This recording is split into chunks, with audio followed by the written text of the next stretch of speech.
আসসালামু আলাইকুম এভরিওয়ান, কেমন আছেন সবাই?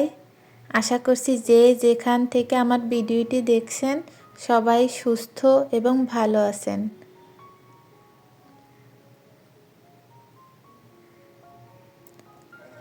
আমিও আলহামদুলিল্লাহ আল্লাহর রহমতে অনেক ভালো আছি।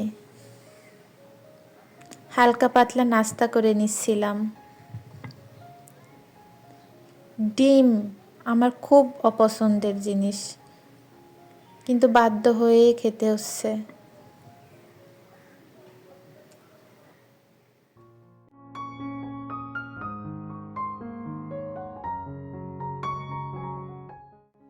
এই শীতকালটা আমার খুব অপছন্দের। দিন ছোট, কাজ করতে করতে অনেক বেলা হয়ে যায়।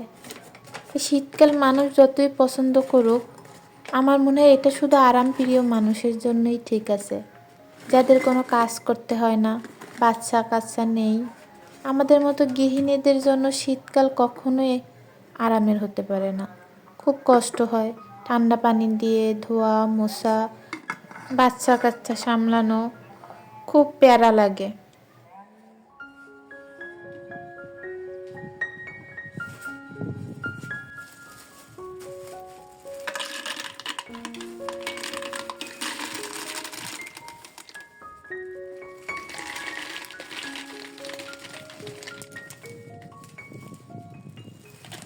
খাওয়া দাওয়ায় অনেক বেশি পরিবর্তন এসেছে। এই যে বাদাম, খেজুর, এগুলো আগে কখনোই গুরুত্ব দিয়ে খাইনি, এখন খেতে হচ্ছে।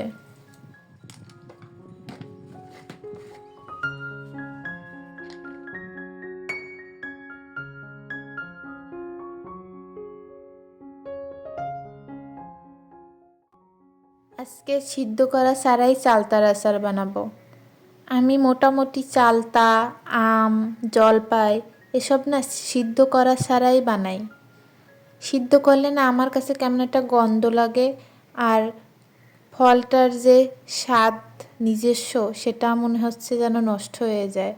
এখানে আমি সব কিছু নিয়ে নিয়েছি: গুড়, পাঁচফোড়নের গুঁড়া, আর হচ্ছে শুকনো মরিচ, রসুন, আর প্রয়োজন হলে কাঁচামরিচ দেব।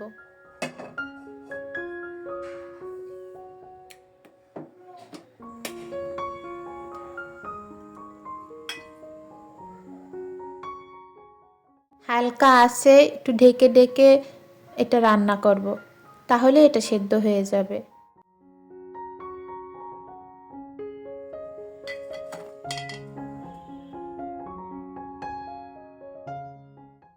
ভিডিওর এই পর্যায়ে যারা আমার সাথে আছেন তাদের কাছে একটি রিকোয়েস্ট, আমার ভিডিওতে প্লিজ একটি লাইক দিবেন।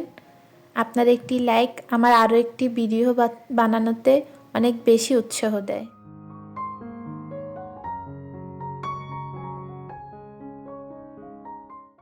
আমি যেহেতু গুছিয়ে কথা বলতে পারি না, তাই আমার অগোছালো কথাগুলো শোনার জন্য আপনাদের অসংখ্য ধন্যবাদ।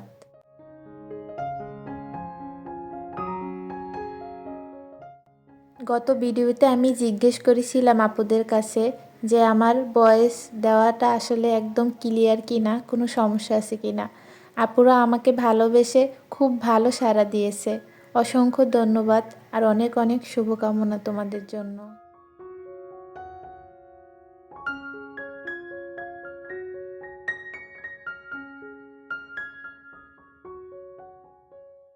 ভিডিওর এই পর্যায়ে যারা আমার সাথে আছেন তারা প্লিজ আমার চ্যানেলটি সাবস্ক্রাইব করে আমার পাশে থাকবেন।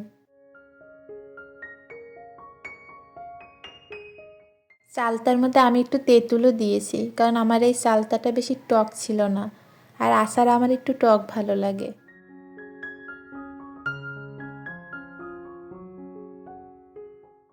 আমার চ্যানেলে যারা পুরাতন বন্ধু আছেন তাদের জন্য অনেক অনেক শুভকামনা রইল, আর যারা নতুন বন্ধু হয়েছেন তাদের জন্য অনেক শুভকামনা।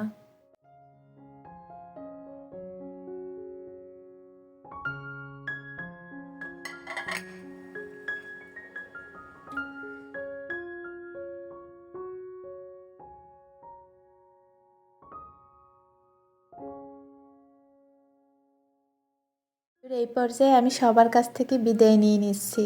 সবাই ভালো থাকবেন, সুস্থ থাকবেন। আসসালামু আলাইকুম। আল্লাহ হাফেজ।